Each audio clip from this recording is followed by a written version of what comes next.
Hello everyone, I hope आप सब अच्छे होंगे। तो फाइनली 31 मई को हमारा जेपीएससी का रिज़ल्ट आ गया और जितने भी लोग क्वालिफाई किए हैं उन सभी को हमारी तरफ से ढेर सारा शुभकामना, ढेर सारा बधाई।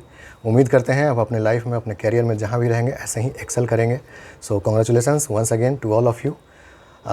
हमारा भी सिलेक्शन हो गया है, जैसा कि मैंने आपको कम्युनिटी में पोस्ट करके बता दिया था, और काफ़ी सारे कॉन्ग्रेचुलेटरी मैसेजेस भेजे आप लोगों ने, उसके लिए थैंक यू वेरी मच। कई सारे मैसेजेस में आपने इन्फॉर्म किया है मुझे कि आपका सिलेक्शन हुआ है, so I am very happy for all of you. Congratulations to you too. और जहाँ तक बात है कोई वीडियो नहीं बना पाने का, एक फैमिली एंगेजमेंट में काफ़ी व्यस्त था मैं पिछले 2 दिनों से, तो बिल्कुल भी समय नहीं मिल पा रहा था, तो इसलिए कोई वीडियो नहीं आया। इसलिए मैंने एक कम्युनिटी में पोस्ट डाल दिया था। कई लोगों ने देखा है, कई लोगों को नहीं पता होगा, इसलिए मैं ये सेशन रिकॉर्ड कर रहा हूँ। ऑलराइट, कुछ बेसिक क्वेश्चंस है जो उन कॉन्ग्रेचुलेसन्स के मैसेजेस में काफ़ी ज़्यादा अपीयर हुए हैं, उनके बारे में भी मैं आपको बता देता हूँ। जो मेरिट लिस्ट निकला है उसमें जो 62nd पोजीशन पर है, that is me. Okay, municipal services में हमारा पहला चॉइस वही था, तो वही मिला है। और हमारा जो मीडियम ऑफ लैंग्वेज रहा था रिटन एग्ज़ाम में वो इंग्लिश था। हमारा पेपर 2 का जो सब्जेक्ट था वो भी इंग्लिश था। हमारा मीडियम ऑफ इंटरव्यू वो भी इंग्लिश था। इंटरव्यू जो है हमारा डॉक्टर जमाल अहमद सर के बोर्ड में हुआ था। और दूसरी बात, 10 से 15 मिनट लगभग इंटरव्यू हमारा चला था, 15 मिनट से अप्रॉक्स मान सकते हैं। ये कुछ बेसिक इन्फॉर्मेशन था जो कई बार फ्रीक्वेंटली अपीयर हुआ था कमेंट्स में, तो इसलिए मैंने सोचा अभी इस सेशन में आपको बता दूंगा। तो ये हो गया कुछ बात। और जिनका भी सिलेक्शन नहीं हो पाया है इस बार, हम परफेक्टली कैपेबल हैं समझने में कि आपको इस वक्त कैसा लग रहा होगा। हम उस स्टेज से गुजरे हैं, चाहे आपका रिज़ल्ट पीटी में ही क्यों ना रुका हो इस बार, या मेंस में रुका हो, या फिर इंटरव्यू तक का रुका हो। हर एक स्टेजेस के स्टूडेंट्स के लिए मैं ये बात कह रहा हूँ कि मैं बिल्कुल समझ पा रहा हूँ कि आप कैसा महसूस करते होंगे। एग्ज़ामिनेशन मिस होना मतलब 1 साल 2 साल का और वेट बढ़ जाता है। इस सारे स्टेजेस को जो है मैंने भी क्लोजली महसूस किया है और इनसे गुजरा भी हूँ, तो मैं समझ सकता हूँ हाउ इट फील्स। बुरा लगता है, दुख भी होता है, क्यों नहीं होगा। ये तो basic human, fundamental human nature है ना। सुख दुख और ये सब फीलिंग्स जो होता है होना ही है। कोई कहता है कि नहीं, बिल्कुल भी नहीं होना चाहिए, तो ऐसा नहीं होता है। थोड़ा तकलीफ़ तो होता है, और जो मेहनत करते हैं तकलीफ़ भी उन्हीं को होता है, सबको नहीं होता है। ठीक है, तो उदास नहीं होना है रिज़ल्ट नहीं होने का, आपको गम ज़्यादा दिन नहीं मनाना है, आगे बढ़ना है तुरंत, और बिल्कुल भी तैयारी में लग जाना है। अगर आप नेक्स्ट एग्ज़ामिनेशन को टारगेट कर रहे हैं तो तैयारी में लग जाइए। मेंस का तैयारी कीजिए। इस छोटे से वीडियो में एक मैसेज बस यही दे सकते हैं कि मेंस का तैयारी कीजिए। पीटी के लिए पढ़िए, थोड़ा सा अभी थोड़ा सा कम समय उस पर देना है।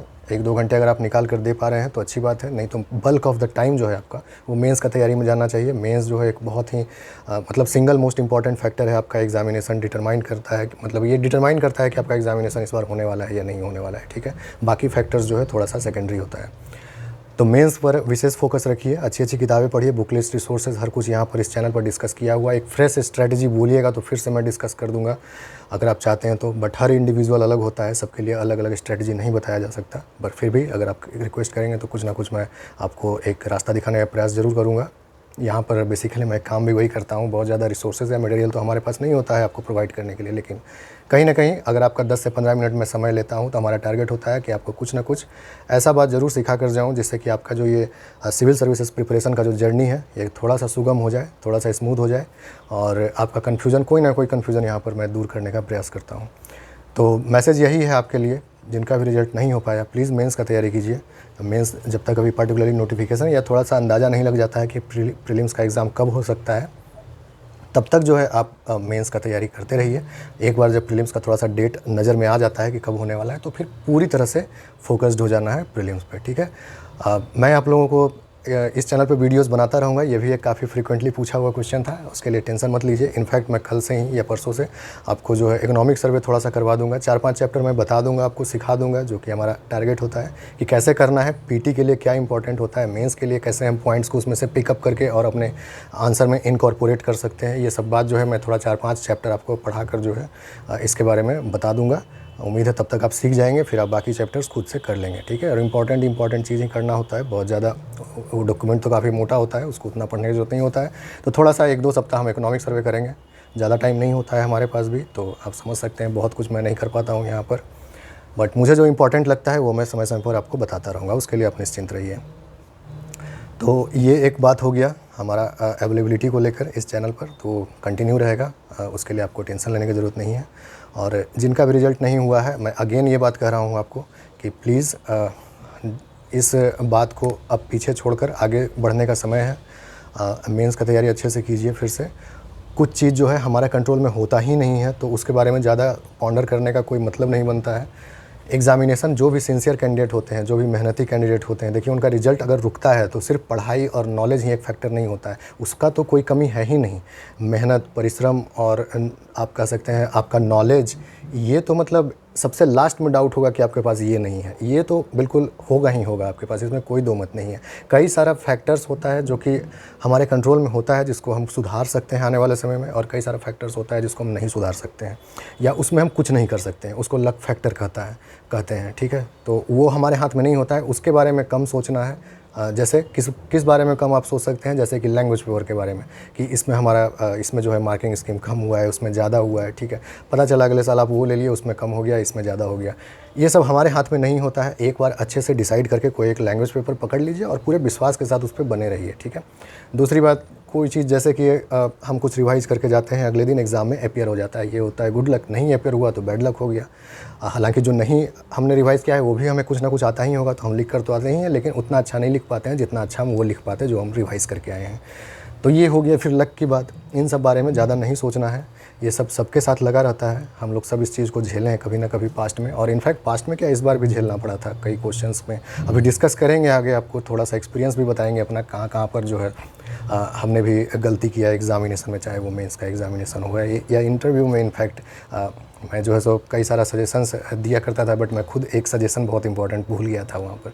तो सबके साथ कुछ ना कुछ होता रहता है, ठीक है। कोई आदमी परफेक्ट नहीं है इस दुनिया में, सब कोई गलती करता ही है, ये कॉमन सा बात है। तो बहुत ज़्यादा पॉन्डर नहीं करना है। जो चीज़ अपने हाथ में है कि आंसर लिखना नहीं आता है तो आंसर लिखने का प्रैक्टिस करेंगे। अपने हाथ में है कि अगर हमको प्रीलिम्स एग्जामिनेशन में ऑप्शन एलिमिनेट करना नहीं आता है तो हम ऑप्शन एलिमिनेट करने का प्रैक्टिस करेंगे। अपने हाथ में है कि अगर हमारा हैंड राइटिंग ठीक नहीं है, लेजिबल नहीं है, पढ़ने योग्य नहीं है, तो उस पर सुधार करेंगे। हमारे हाथ में है कि अगर हम डायग्राम नहीं बना पाते हैं तो हम डायग्राम का प्रैक्टिस करेंगे। तो जो अपने हाथ में है उसको करते रहना है, वही इंश्योर करेगा कि आने वाले एग्ज़ामिनेशन में हम क्वालिफाई करेंगे। जो अपने हाथ में नहीं है उसके बारे में ज़्यादा नहीं सोचना है, उसके बारे में एक बार सोचकर एक डिसीजन ले लीजिए और उसको छोड़ दीजिए, ठीक है। उसके बारे में फिर बात नहीं करना है।